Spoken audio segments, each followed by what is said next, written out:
For the next 3 years, Steve got a job coaching and teaching at Crespi High School. It's a little boys' Catholic school out in Encino. And when he got the head coaching job, he called me and asked me to come and work with him.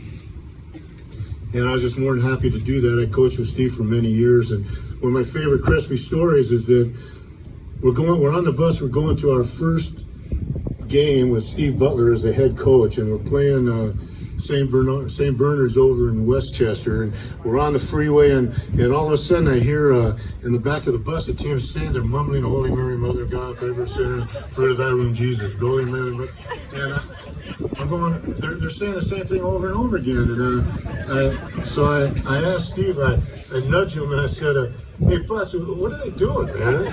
And he says, oh, they're just praying, man, they're saying the rosary.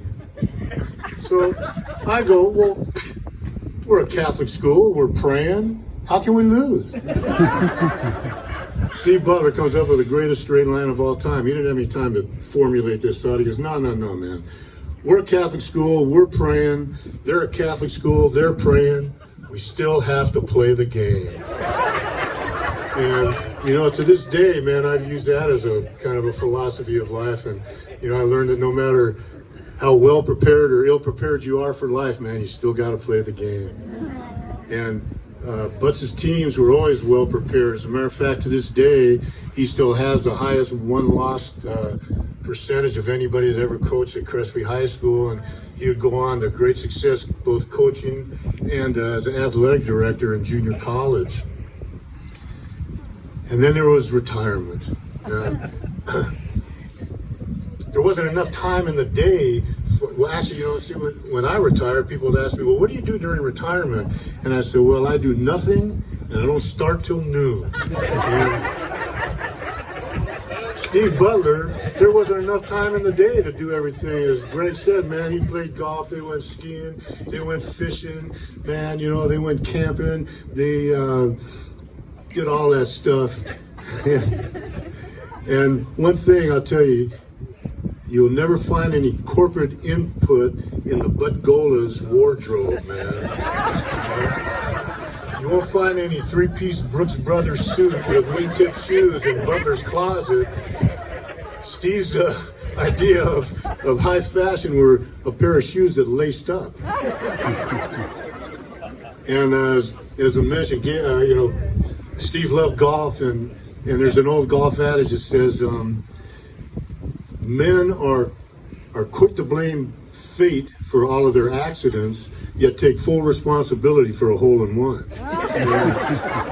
Steve had 2 holes-in-one, and his last one came 1 week before he was diagnosed with Alzheimer's. And so as time went on and Steve's health was waning, I thought, I'm going to put that defensive line together again for one final meeting. And so I called Big John and Terry, and they met Steve and I at Virginia Country Club, and we had lunch. And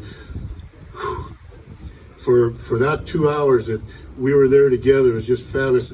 My last memory of the Bud man is looking at him at that table, and he was just so proud. He had this twinkle in his eye and that faraway gaze, but there's a twinkle in his eye, and he had that smile on his face, and he's just so proud, and he's calling all of his buddies over, from the country club to our table, and he says, hey man, that's Terry Donahue, that's John Richardson, that's Mo Freeman, we play football together at UCLA, and he was just so happy and proud.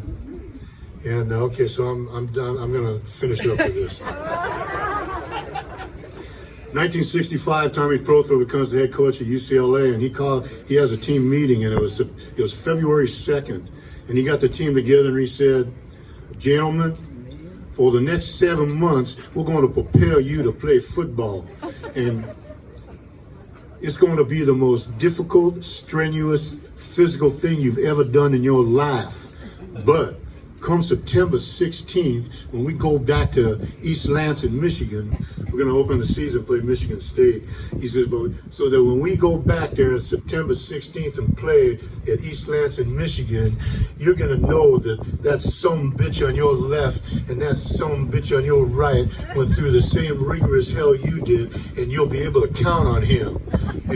And I just remember sitting at that table with those 4 guys, and I'd never felt I've never had more strength, power, serenity, but a bunch of human beings is just the most powerful thing. And I, to this day, remember Butts with that glitter and gleam in his eye, and I'm here to say the same thing, man.